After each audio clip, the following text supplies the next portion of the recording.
मी पुण्याच्या आय.टी. हबमध्ये एका मोठ्या कंपनीत काम करणारा रोहन. दिवसाची धावपळ संपवून जेव्हा मी माझ्या हाय प्रोफाईल सोसायटीच्या 10व्या मजल्यावर येतो, तेव्हा घर मला खायला उठतं.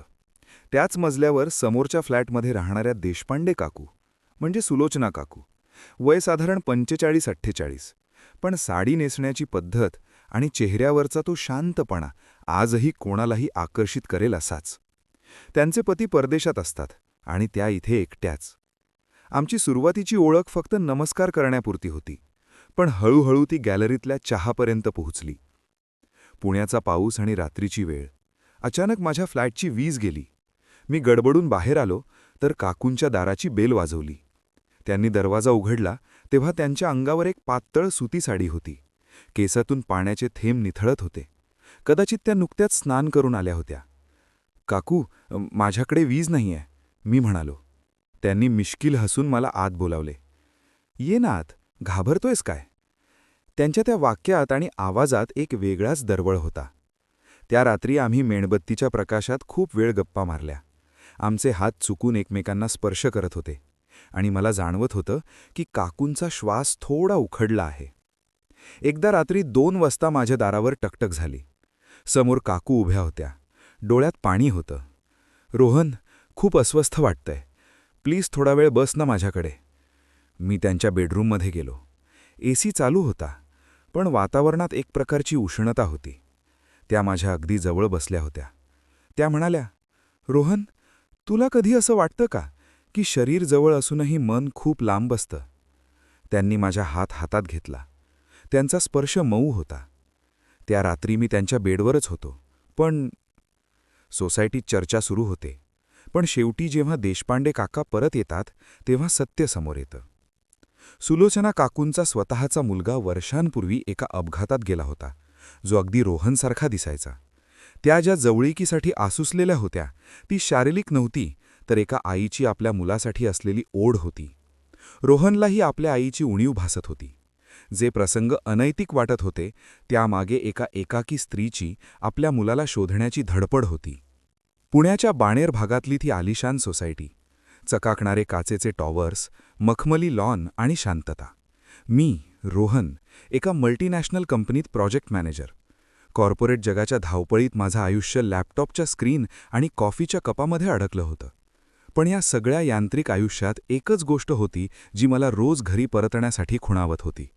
ती म्हणजे माझा 10व्या मजल्यावरचा फ्लॅट आणि त्याच्या शेजारी राहणाऱ्या सुलोचना काकू. काकूंचे मिस्टर देशपांडे काका वर्षातले 10 महिने दुबईत असायचे. त्या या मोठ्या फ्लॅटमध्ये अगदी एकट्या.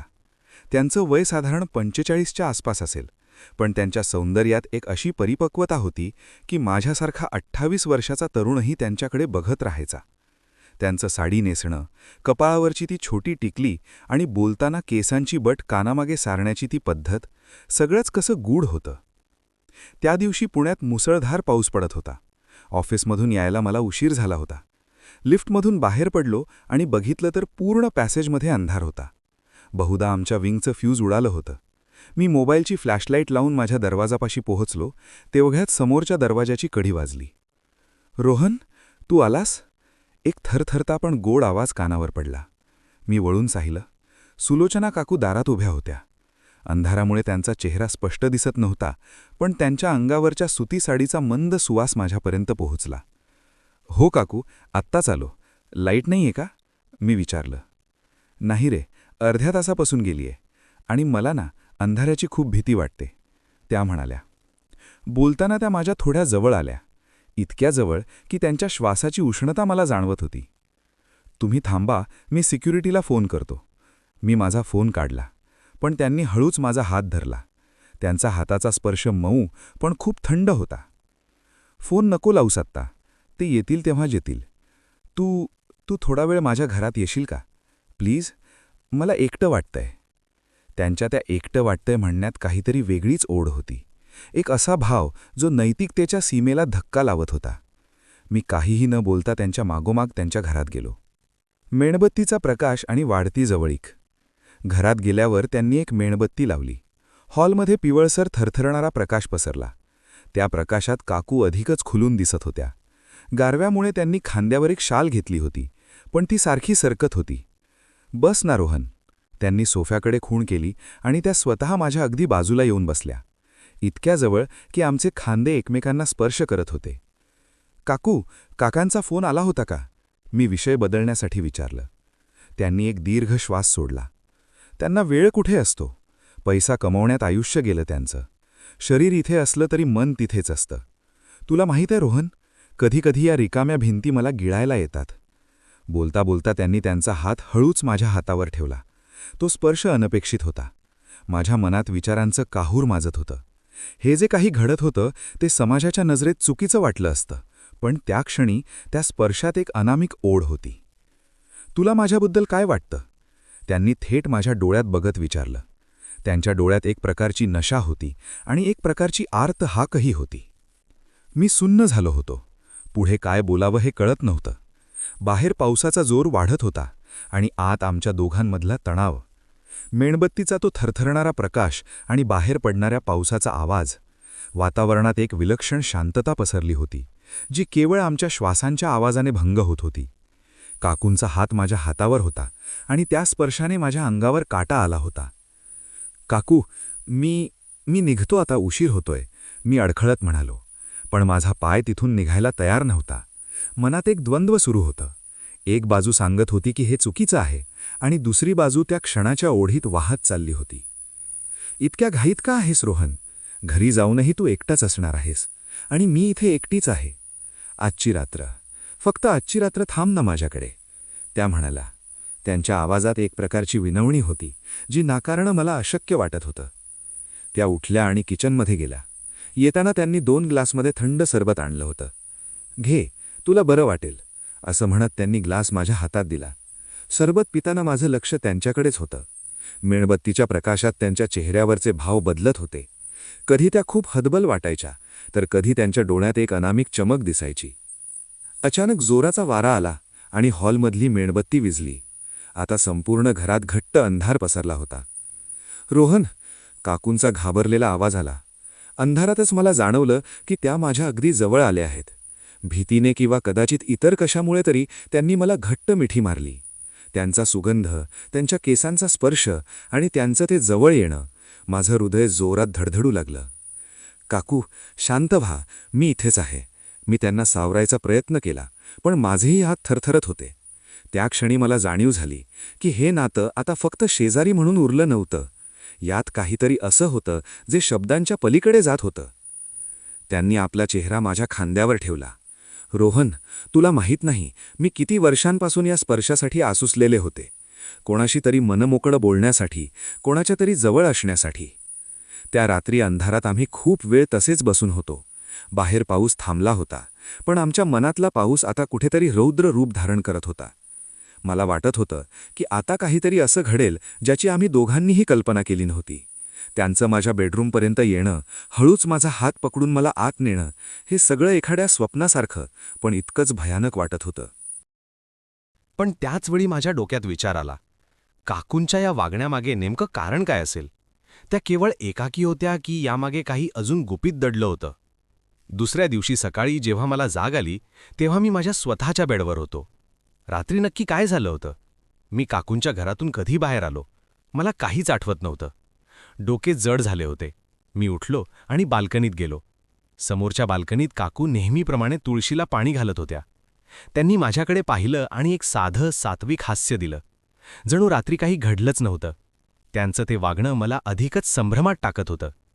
त्याच दुपारी मला सोसायटीच्या व्हॉट्सॲप ग्रुपवर एक मेसेज आला, ज्याने माझे पाय जमिनीला खिळले. मेसेजमध्ये लिहिलं होतं की देशपांडे काकांच्या पतीबद्दल, म्हणजेच देशपांडे काकांबद्दल काहीतरी धक्कादायक लिहिलं होतं. व्हॉट्सॲपवरचा तो मेसेज वाचून माझ्या हातातील चहाचा कप थोडा थरथरला. मेसेजमध्ये लिहिलं होतं की देशपांडे काका दुबईत एका मोठ्या आर्थिक घोटाळ्यात अडकले आहेत आणि कदाचित ते आता कधीच परत येऊ शकणार नाहीत. माझ्या मनात विचार आला, काकूंना हे माहीत असेल का की याच कारणामुळे त्या रात्री त्या इतक्या अस्वस्थ होत्या? त्या दिवशी संध्याकाळी मी मुद्दामून लवकर घरी आलो. माझं मन कामात लागत नव्हतं. मला सारखं तेच आठवत होतं, काकूंचा तो स्पर्श, तो अंधार आणि त्यांचं ते हतबल होणं. मला वाटलं आज पुन्हा एकदा त्यांच्याकडे जावं, त्यांना विचारावं की नक्की काय चाललंय. मी त्यांच्या दारावरची बेल वाजवली. थोड्या वेळाने दरवाजा उघडला. काकू आज वेगळ्याच दिसत होत्या. त्यांनी एक गडद निळी साडी नेसली होती. डोळ्यात काजळ होतं, पण चेहरा मात्र थोडा फिका पडला होता. "ये रोहन, मी तुझीच वाट पाहत होते," त्या म्हणाल्या. त्यांचं हे वाक्य ऐकून माझ्या पोटात गोळा आला. वाट पाहत होते म्हणजे नक्की काय? मी आत गेलो. आज घरात मेणबत्ती नव्हती, पण प्रकाश खूप मंद होता. त्यांनी दरवाजाची कडी लावली. तो कट असा आवाज माझ्या काळजात धस्स करून गेला. पुण्याच्या त्या शांत संध्याकाळी त्या बंद खोलीत आता फक्त आम्ही दोघंच होतो. "काकू," मी ग्रुपवरचा तो मेसेज वाचला, काकांबद्दल. मी बोलायचा प्रयत्न केला. त्यांनी माझ्या ओठांवर आपलं बोट ठेवलं. "त्याबद्दल आता नको बोलायला. आज फक्त तू आणि मी. तुला माहीत आहे रोहन, तू जेव्हा जवळ असतोस ना, तेव्हा मला कशाचीच भीती वाटत नाही." त्या माझ्या इतक्या जवळ आल्या की मला त्यांच्या श्वासाचा वेग जाणवायला लागला. त्यांनी हळूच माझा हात धरला आणि मला त्यांच्या बेडरूमच्या दिशेने नेलं. माझं डोकं सुन्न झालं होतं. हे अनैतिक आहे, लोक काय म्हणतील, हे चुकीचं आहे, हे सगळे विचार एका बाजूला आणि त्यांच्या डोळ्यांतील ती ओढ एका बाजूला. बेडरूममध्ये गेल्यावर त्यांनी कपाटातून एक जुना फोटो अल्बम काढला. मला वाटलं होतं काहीतरी वेगळं घडेल, पण त्यांनी मला बेडवर स्वतःच्या बाजूला बसवून घेतलं. "हे बघ," त्यांनी एका लहान मुलाचा फोटो दाखवला. तो मुलगा हुबेहूब माझ्यासारखाच दिसत होता. "हा माझा अद्वैत. आज तो असता तर तुझ्याच वयाचा असता. 10 वर्षांपूर्वी एका अपघातात तो आम्हाला सोडून गेला आणि त्याच दिवशी माझे मिस्टरही मला सोडून गेले." मनाने. त्यांच्या डोळ्यांतून अश्रू वाहू लागले. त्यांनी माझं डोकं आपल्या खांद्यावर घेतलं. तो स्पर्श आता कामुक वाटण्याऐवजी अत्यंत भावनिक वाटू लागला होता. पण तरीही त्या ज्या पद्धतीने माझ्या केसांतून हात फिरवत होत्या, त्यात एक अशी माया होती जी मी आजवर कधीच अनुभवली नव्हती.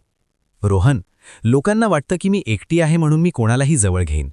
पण मला फक्त तो आधार हवाय जो मला माझा मुलगा देऊ शकला असता. काल रात्री जेव्हा मी तुला मिठी मारली तेव्हा मला तोच आधार जाणवला." काकूंनी अचानक माझा हात घट्ट पकडला आणि म्हणाल्या, "पण रोहन, समाजात राहताना आपल्याला एक मुखवटा घालावा लागतो. लोकांना वाटू दे की आपल्यात काहीतरी अनैतिक आहे, कारण तरच ते माझ्या वाटेला जायला घाबरतील. तू माझ्यासाठी हे नाटक करशील का?" त्यांच्या या प्रश्नांनी मी चक्रावून गेलो. एकीकडे त्यांचं दुःख आणि दुसरीकडे त्यांनी मांडलेला हा विचित्र प्रस्ताव. मला जाणवलं की या सुसज्ज सोसायटीच्या भिंतींमागे कितीतरी भयानक रहस्य दडलेली असतात. त्या रात्रीपासून आमचं नातं बदललं. बाहेरून पाहणाऱ्यांना आम्ही चुकीच्या नात्यात आहोत असं वाटू लागलं. मी रोज रात्री उशिरा त्यांच्या घरात जायचो आणि पहाटे बाहेर पडायचो. सोसायटीच्या बायका कुजबुजू लागल्या. वॉचमन विचित्र नजरेने पाहू लागला. पण आत फक्त आम्ही गप्पा मारत बसलेलो असायचो. त्या मला त्यांच्या मुलाच्या गोष्टी सांगायच्या आणि मी माझं ऑफिसचं टेन्शन विसरायचो.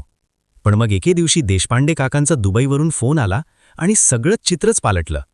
काकांनी फोनवर जे सांगितलं ते ऐकून काकूंच्या हातातील फोन खाली पडला. काकूंच्या हातातील फोन जमिनीवर पडला आणि त्याचे तुकडे झाले. त्यांचा चेहरा पांढरा फट्ट पडला होता. मी धावत त्यांच्याजवळ गेलो. "काकू, काय झालं? काका काय म्हणाले?" त्यांनी माझ्याकडे पाहिलं. त्यांच्या डोळ्यांत आता भीती नव्हती तर एक प्रकारची सुटका, रिलीफ होती.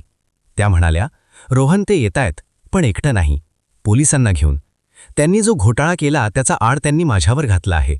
दुबईच्या कायद्यातून वाचण्यासाठी त्यांनी सर्व कागदपत्रांवर माझ्या बनावट सह्या केल्या आहेत."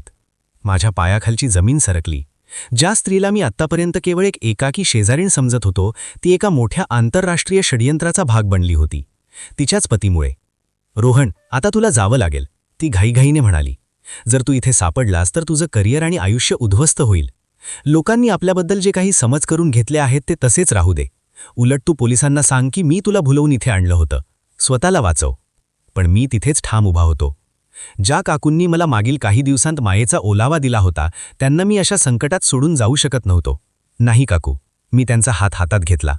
"बाहेरच्या जगाला वाटतंय की आपल्यात अनैतिक संबंध आहेत, बरोबर? मग या अनैतिकतेचा वापर आपण आज तुम्हाला वाचवण्यासाठी करूया." मी पटकन माझ्या ओळखीच्या एका वकिलाला फोन केला. त्याचवेळी सोसायटीच्या खाली पोलिसांच्या गाडीचा सायरन ऐकू आला.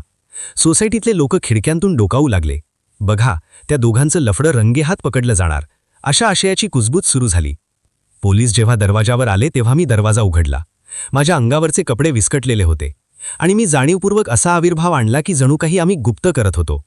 पोलीस इन्स्पेक्टरनी आमच्याकडे संशयाने पाहिलं. "सुलोचना देशपांडे कुड?" इन्स्पेक्टरनी विचारलं. मी पुढे सरकलो आणि म्हणालो, "सर, त्या इथेच आहेत. पण त्याआधी हे पहा." मी माझ्या वकिलाने पाठवलेले ईमेल्स आणि काकांनी काकूंना पाठवलेले धमकावणारे मेसेजेस जे काकूंनी मला आधी दाखवले होते पोलिसांना दाखवले. मी पोलिसांना सांगितलं की काकूंनी मुद्दाम इथे बोलवलं होतं, कारण त्यांना भीती होती की काका त्यांना फसवतील. आम्ही हे अनैतिकतेचं नाटक केलं जेणेकरून काकांचा संशय आमच्यावर राहील आणि आम्हाला पुरावे गोळा करायला वेळ मिळेल. पोलिसांनी सर्व पुरावे तपासले. काकांनी दुबईतून जे षडयंत्र रचलं होतं त्याचा पूर्ण कच्चा चिठ्ठा त्या मेसेजेसमध्ये होता. काकू निर्दोष होत्या. काही दिवसांनंतर देशपांडे काकांना विमानतळावरच अटक झाली. सोसायटीतल्या लोकांच्या नजरा आता बदलल्या होत्या. जे लोक आधी आम्हाला भ्रष्ट समजत होते ते आता आमची हुशारी पाहून चकित झाले होते. मी माझा फ्लॅट सोडून दुसऱ्या ठिकाणी शिफ्ट व्हायचा निर्णय घेतला. जाताना काकू मला भेटायला गॅलरीत आल्या. रोहन, तू माझ्यासाठी जे केलंस ते कदाचित माझा मुलगाही करू शकला नसता. जगासाठी आपण अनैतिक होतो, पण आपल्या मनाला माहीत आहे की ते नातं किती पवित्र होतं. त्या डोळे पुसत म्हणाल्या.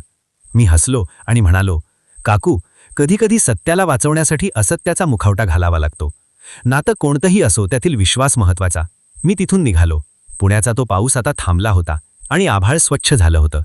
एक असं नातं मागे सोडून मी चाललो होतो ज्याने मला शिकवलं की प्रत्येक दिसणारी गोष्ट खरी नसते आणि प्रत्येक अनैतिक वाटणारी गोष्ट चुकीची नसते.